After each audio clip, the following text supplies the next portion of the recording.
Hello friends, आज हम लोग बात करने वाले हैं प्रोसेसर यानी सीपीयू के बारे में। कंप्यूटर में जैसे सीपीयू कहा जाता है यानी सेंट्रल प्रोसेसिंग यूनिट, और कंप्यूटर का जैसे दिमाग भी कहा जाता है। तो आज हम इसके बारे में थोड़ा डिस्कस करेंगे और बात करेंगे इंटेल कंपनी के बनाए हुए प्रोसेसर्स के बारे में। कब पहला प्रोसेसर बना और जो इंटेल की पेंटियम सीरीज़ जो आप सुनते हुए आए हैं उसके बारे में, और उसकी पूरी हिस्ट्री और उसके पूरे जनरेशन्स के बारे में हम लोग आज सीखेंगे और देखेंगे।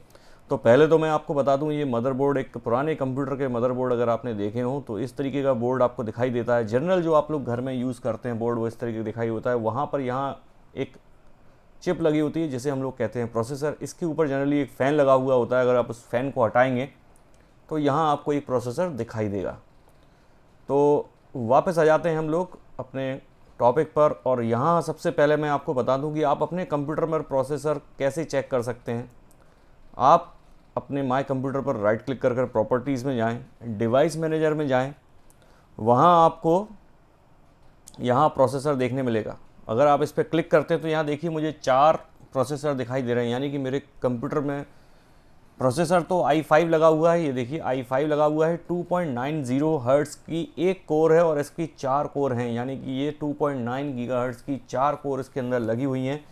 काफ़ी पावरफुल सीपीयू है i5, और कुछ लोग i7 भी यूज़ करते हैं, और अब i9 भी आ चुका है एप्पल के कुछ कंप्यूटर्स में। तो यहाँ से आप अपने कंप्यूटर का सीपीयू चेक कर सकते हैं। अब हम लोग आ जाते हैं वापस इतिहास पर कि ये कहाँ से चालू हुए थे। उसके लिए मैंने एक पावर पॉइंट स्लाइड तैयार की है। अलग अलग जगह से मैंने इन्फॉर्मेशन निकाल के ये स्लाइड खुद ही तैयार की है। तो स्टार्टिंग से मैं आपको बताना चालू करता हूँ। पहली बार जब इंटेल ने छोटे कंप्यूटर्स के लिए, पर्सनल कंप्यूटर्स यानी कि जब घरों में कंप्यूटर पहुँचाने के लिए प्रोसेसर बनाना चालू किए, तो ये बात है 1978 से लेकर 1982 की। IBM, एप्पल और इन सब की कंपटीशन के बीच हमको नए नए प्रोडक्ट देखने को मिले। तो पहला जो प्रोडक्ट था वो था हमारा 8086, 8088 और 80186। जो लोग इंजीनियरिंग स्टूडेंट हैं उन्होंने 80386 और 80486 का आर्किटेक्चर भी पढ़ा होगा कहीं ना कहीं।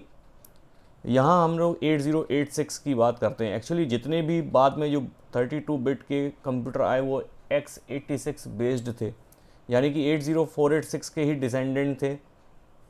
तो यहाँ 8086 लॉन्च हुआ था 1978-80s के टाइम पर, और ये 16 बिट यानी 16 बिट का सीपीयू था। आज के टाइम हम लोग जो कंप्यूटर में यूज़ करते हैं, जो लोगों को नहीं पता है, आज के समय जो आप कंप्यूटर में यूज़ कर रहे हैं प्रोसेसर, जो लेटेस्ट कंप्यूटर अगर आप यूज़ कर रहे हैं 2 या 4 या 5 साल पुराना, उसके अंदर आपको 64 बिट का आपको प्रोसेसर मिलेगा।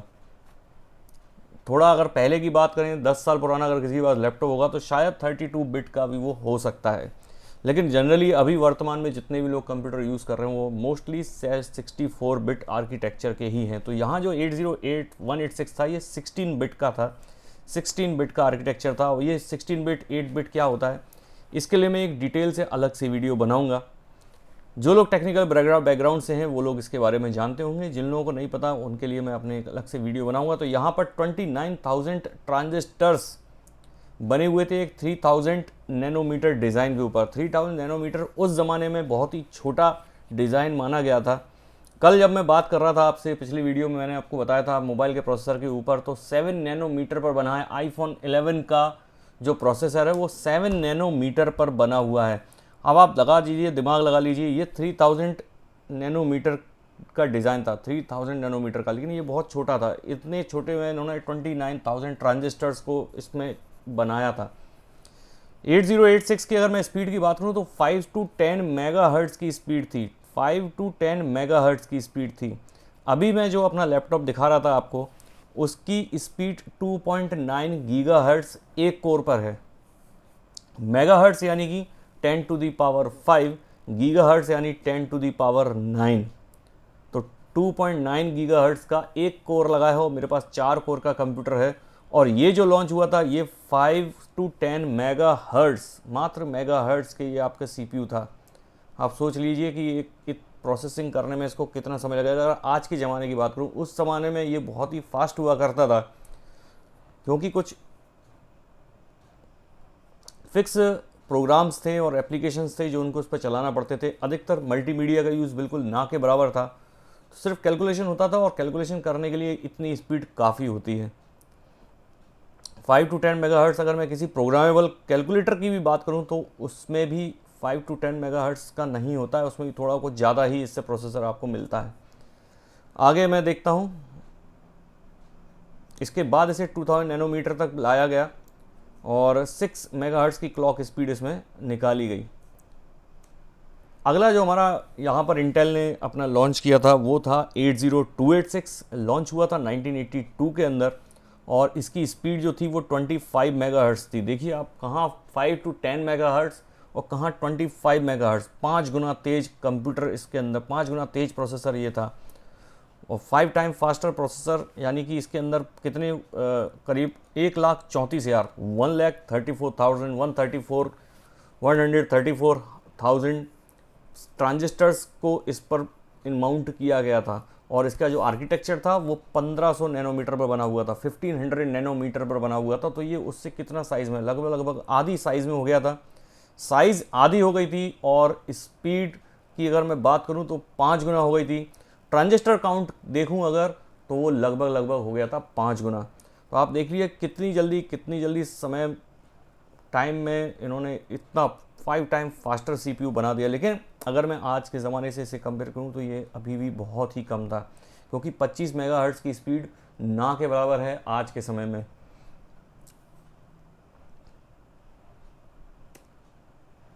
अगला जो था हमारा वो था पेंटियम P5। अगर इसको पेंटियम 1 भी अगर मैं कहूँ तो भी चल जाएगा। तो जो पेंटियम P5 कंप्यूटर था ये था i586 कंप्यूटर इसे कहा गया। और ये कंप्यूटर आने के बाद से इंडिया में अगर मैं बात करूं तो जब घरों में लोगों के कंप्यूटर आना चालू हुए, इंडिया में घरों में, यानी कि एक सामान्य मध्यम वर्गीय परिवार में नहीं, जो लोग अफोर्ड कर सकते थे उन्होंने जब ये कंप्यूटर लेना चालू किया, जो लोग टेक्निकली साउंड थे, जिनको घर पर कंप्यूटर की आवश्यकता होती थी, जब उन्होंने ये कंप्यूटर लेना चालू किया 90s में, तो उस टाइम पर पेंटियम का ये P5 ही आया था। ये P4 अलग है, P5 सबसे पहले आ गया था, इसे पेंटियम 1 भी कहा जाता है। वहाँ पर इसके बाद जो सीरीज़ चालू हुई P2, P3, P4, उसमें इनका जो नंबर था वो रोमन लेटर्स में लिखा गया था, इससे आप कंफ्यूज ना हो। तो ये लॉन्च हुआ था 1995 में और इसकी जो स्पीड थी वो थी 60 मेगाहर्ट्ज़। 60 मेगाहर्ट्ज़ स्पीड मान लीजिए आप, कहाँ 25 मेगाहर्ट्ज़ और कहाँ 60 मेगाहर्ट्ज़। 60 मेगाहर्ट्ज़ स्पीड से इसके अंदर आप विंडोज़ 95 चला सकते थे, डॉस चला सकते थे, नोवल नेट चला सकते थे और भी ऐसे कई ऑपरेटिंग सिस्टम थे जो आप उस समय पर इसको चला सकते थे। तो इसकी जो स्पीड गई थी 1997 तक, इसको और अपग्रेड करते करते इसको 233 मेगाहर्ट्ज़ तक की क्लॉक स्पीड इसमें अचीव की गई थी। और ट्रांजिस्टर काउंट इसमें बढ़ा के करते करते ये लोग ले गए थे 4.5 मिलियन, यानी 45 लाख ट्रांजिस्टर के साथ इसको चलाया गया था, इसको माउंट किया गया था, तब जाके ये प्रोसेसर बना था। कुछ इस तरीके का ये प्रोसेसर दिखाई देता था। अब हम आ जाते हैं पेंटियम 2 और पेंटियम 2 Xeon पर। पेंटियम 2 और पेंटियम 3 लगभग सेम थे, थोड़ा सा उनकी क्लॉक स्पीड का डिफरेंस था, बाकी आर्किटेक्चर लगभग सेम था। P6 आर्किटेक्चर इसे कहा गया क्योंकि ये 6th जनरेशन का कंप्यूटर था और वैसे इसका नाम P2 था, 2 इसमें रोमन लेटर में लिखा हुआ है, ये वो वाला 2 था, जबकि इसका नाम जो P6 है वो न्यूमेरिक 6 लिखा हुआ है। इसको इन्होंने जो ट्रांजिस्टर काउंट था इसका हो गया था 7.5 मिलियन, यानी 75 लाख ट्रांजिस्टर। अब मान लीजिए कितना तेज होगा। P2 था, इसके अंदर हम लोगों ने P2 को बहुत से लोग का काफ़ी समय तक यूज़ होता रहा, 90 के दशक में ये बहुत ही लंबे समय तक यूज़ हुआ है। P2 और P3 सबसे ज़्यादा यूज़ हुए कंप्यूटर हैं। P2 और P3 के आने के बाद से जो आम लोग थे उन्होंने भी कंप्यूटर खरीदना ऐसे चालू कर दिया था और हर घर में अब ये कंप्यूटर पहुँचने लगे थे। जो लोग सक्षम थे उस समय ये कंप्यूटर खरीद सकते थे। मेरा भी जो पहला कंप्यूटर जो मैंने यूज़ किया था वो P2 ही था, 1996 या 97 में पेंटियम 2 कंप्यूटर था और काफ़ी फास्ट कंप्यूटर माना जाता था। नोवल नेट नाम का ऑपरेटिंग सिस्टम उस पर चलता था, डॉस मैंने उस पर सीखा था, फोर्ट्रॉन, लोटस 123, कोबोल हुआ, फोर्ट्रॉन हुआ और लोगो, बेसिक, इस टाइप की आपकी प्रोग्रामिंग लैंग्वेज और C, ये काफ़ी अच्छे से इस पर रन करती थी, कभी कोई समस्या इसमें नहीं आती थी। तो यहाँ हम आ जाते हैं, अगला हम जो कंप्यूटर देखते हैं वो है हमारा सेलेरॉन। 1998 में लॉन्च हुआ था और सेलेरॉन की एक खासियत ये थी कि जो लोग पेंटियम कंप्यूटर जो प्रोसेसर था वो काफ़ी महंगा आता था, दूसरा इंपोर्ट होके आता था ये अमेरिका से, और जगह ये बनता नहीं था। जैसे कि आजकल सभी चीज़ें चाइना में बनने लगी हैं, अमेरिकन कंपनी की अधिकतर यूनिट्स चाइना में लगी रहती हैं, लेकिन उस टाइम पर ये बन के नहीं आता था, ये बन के आता था यूएस से, काफ़ी महंगा होता था। उसके बाद इंटेल ने लॉन्च किया सेलेरॉन, और सेलेरॉन लॉन्च होते ही ये समझ लीजिए कंप्यूटर की जो कॉस्ट थी वो बहुत कम हो गई। एचसीएल और आपकी कॉम्पैक, ये बहुत सी ऐसी कंपनी आई, एचपी के साथ कॉम्पैक ने मिलकर बहुत ऐसे कंप्यूटर बनाए जो कि हर घर में पहुंच सकते थे, और इसकी जो रेंज थी वो काफ़ी कम थी। उस समय डेस्कटॉप कंप्यूटर 30 से 40 हज़ार में अवेलेबल हो जाता था 1998 की अगर मैं बात करूं, और सेलेरॉन के आने के बाद से उसकी कॉस्ट लगभग 20 से 22 हज़ार रुपये तक आ गई। मतलब 20 से 22 हज़ार रुपये में आप अपने घर पर कंप्यूटर ले जा सकते थे। हालांकि 1998-99 में 20-22 हज़ार रुपये बहुत ही बड़ी रकम होती थी, लेकिन अगर मैं कंप्यूटर की बात करूं तो अचानक से एक डाउनफॉल आया था प्राइस में, वो आया था इंटेल सेलेरॉन की वजह से। सेलेरॉन के आने के बाद से आप एक अच्छा प्रोसेसर सस्ती कीमत पर आपको मिल जाता था। फर्स्ट सेलेरॉन की सीरीज़ थी वो 250 नैनोमीटर पर बनी हुई थी, आप समझ लीजिए कितना छोटा था, और 19 मिलियन ट्रांजिस्टर थे, यानी कि 1,90,00,000 ट्रांजिस्टर की पावर इसके अंदर थी, और पहली बार इसमें L2 कैश इसमें यूज़ हुई थी। दूसरा, सेलेरॉन के आने के बाद से लैपटॉप्स में भी लैपटॉप भी आना चालू हो गए थे। 1998, 97, 98 से लैपटॉप भी बिकना चालू हो गए थे, आम लोगों के पास लैपटॉप आना चालू हो गए थे। और इसकी जो स्पीड थी सेलेरॉन की, पहला सेलेरॉन जो आया था वो 300 मेगाहर्ट्ज़ तक था, और सेलेरॉन बढ़ते बढ़ते पेंटियम 4 में भी सेलेरॉन आपको मिलता था, और इसकी स्पीड 3.2 गीगाहर्ट्ज़ तक की इसकी स्पीड देखी गई है। मेरे पास जो सेलेरॉन था उसकी स्पीड 3.2 गीगाहर्ट्ज़ की थी, और 1 सिंगल कोर का ये कंप्यूटर था जो कि मैंने यूज़ किया 2009-10 तक। अगला आ जाता है हमारा पेंटियम 3। पेंटियम 3 भी साथ साथ चल रहा था, लेकिन पेंटियम 3 की कॉस्ट थोड़ी ज़्यादा थी, और ये लॉन्च हुआ था 1999 में। काफ़ी तेज़ कंप्यूटर कहा गया था इसे, और काफ़ी इसकी ब्रांडिंग की गई थी। अगर आप पुराने एडवर्टाइजमेंट या कमर्शियल देखेंगे इंटेल के, तो वहाँ पे पेंटियम 3 के बारे में आपको बताया जाएगा। पेंटियम 3 के आने के बाद से लोग मल्टीमीडिया का ज़्यादा यूज़ होने लग गया, लोग पेंट में काम करने लग गए, लोग ग्रीटिंग्स कार्ड घर पर छापने लग गए, सीडी के कवर घर पर छापने लग गए, सीडी राइट करने लग गए। पेंटियम 3 का जो कमर्शियल आया था उसमें यही आया था कि आप अपने घर पर खुद की सीडी राइट कर सकते हैं। खुद की सीडी राइट करना एक बहुत बड़ा टास्क था उस समय, कि खुद की आप सीडी राइट कर रहे हैं और खुद ही सीडी बना रहे हैं, ये अपने आप में एक अचीवमेंट था। 1999 में इसे रिलीज़ किया गया था, तब तक थोड़ा थोड़ा इंटरनेट की हवा इंडिया में आ चुकी थी। 9.5 मिलियन इसके अंदर ट्रांजिस्टर थे, और ये कैटमाई इसकी कोर का नाम है। एक्चुअली इंटेल के साथ एक सबसे अच्छी बात है, पेंटियम के साथ एक है कि ये हर कोर का अपना नाम रखते हैं। अगर आप जाएंगे विकीपीडिया पर तो आप इसमें हर जो भी इनकी कोर्स होती है उनके नाम आप पढ़ सकते हैं। सभी कोर के नाम याद तो नहीं रहते, लेकिन ये नाम आप पढ़ सकते हैं, काफ़ी अलग अलग नाम रहते हैं।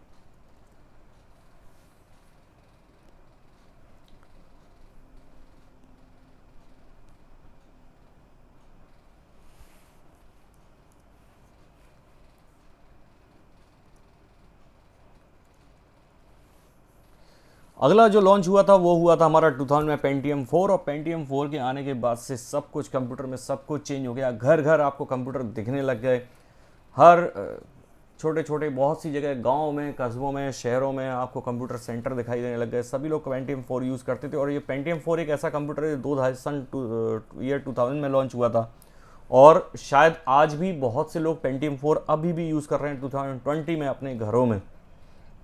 तो आप समझ लीजिए ये पेंटियम 4 लॉन्च हुआ था 1.2-1.3 गीगाहर्ट्ज़ के साथ, और बढ़ते बढ़ते इसकी जो रेंज थी वो 3.2 और 3.6 गीगाहर्ट्ज़ तक के कंप्यूटर्स में मिलते थे। 3.8 गीगाहर्ट्ज़ का कंप्यूटर सीपीयू उन्होंने लॉन्च किया था, लेकिन वो बहुत ही ज़्यादा गर्म होता था, इसकी वजह से उन्होंने इसको डिसकंटिन्यू कर दिया।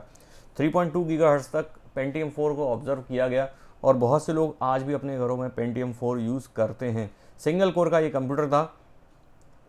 अगला हमारा यहाँ लॉन्च हुआ था जियोन। उस समय 2001 में जियोन को लॉन्च किया गया था, और मेन इसका ऑब्जेक्टिव था 1.4 गीगाहर्ट्ज़ से इसको लॉन्च किया गया था। 3.73 गीगाहर्ट्ज़ तक की इसकी स्पीड थी, और 3.73 गीगाहर्ट्ज़ की जो सीपीयू था इसका, उसमें 376 मिलियन ट्रांजिस्टर यूज़ हुए थे। उस समय सर्वर्स के फॉर्म में इसको यूज़ किया जाता था, जो लोग सर्वर बनाते थे घर पर, और सर्वर जो लोग रखते थे अपनी कंपनियों में, वहाँ पर जियोन प्रोसेसर अधिकतर रिकमेंड किया जाता था। काफ़ी महंगा ये बनता था, और अगर मैं बात करूँ 2001 या 2005 की अगर मैं बात करूँ, तो 2005 में आपको करीब 2 लाख रुपए खर्च करना पड़ते थे एक सर्वर के लिए जिसकी 20 GB हार्ड डिस्क हो और Xeon प्रोसेसर उसके अंदर लगा हो। अगला आया था हमारा पेंटियम M। इंडिया में ज़्यादा लोगों ने इसे नहीं देखा होगा। पेंटियम M 700 सीरीज़ लॉन्च हुई थी 130 नैनोमीटर पर। हालांकि ये बहुत ही छोटा प्रोसेसर था लैपटॉप्स के लिए, ये बहुत ही अच्छा था क्योंकि इसकी साइज़ बहुत कम थी। 2003 में इसे मोबाइल कंप्यूटिंग के लिए लॉन्च किया गया और विज़न जो इनका था पेंटियम का वो यही था कि भविष्य में जो कंप्यूटर आएंगे वो शायद पाम टॉप आ जाएंगे। लैपटॉप के बाद पाम टॉप की बात चल रही थी। जिस तरीके से आज लोग टैबलेट यूज़ करते हैं उसी तरीके से पाम टॉप कंप्यूटर्स की उस टाइम पर विज़न देखा गया था कि इस टाइप के कंप्यूटर भविष्य में देखेंगे हम लोग। उसके लिए इसको डिज़ाइन किया गया था, लेकिन अल्टीमेटली ये इसका कुछ हुआ नहीं। अगला जो हमारा कंप्यूटर था वो पेंटियम D था। ये भी पेंटियम M के साथ ही लॉन्च हुआ था कुछ ही समय बाद और इसके अंदर पहली बार डुअल कोर टेक्नोलॉजी को बनाया गया था पेंटियम D के अंदर। बाद में डुअल कोर के नाम से इसको ब्रांडिंग की गई, लेकिन पहले ये पेंटियम D के नाम से इसको लॉन्च किया गया था। 90 नैनोमीटर पर बना हुआ था ये। 90 नैनोमीटर बहुत ही छोटा प्रोसेसर हो जाता है। देखिए कहाँ पेंटियम हम लोग जब 8086 की बात कर रहे थे तो वो 3000 नैनोमीटर बना था और घटते घटते हम लोग आ गए हैं 90 नैनोमीटर पर।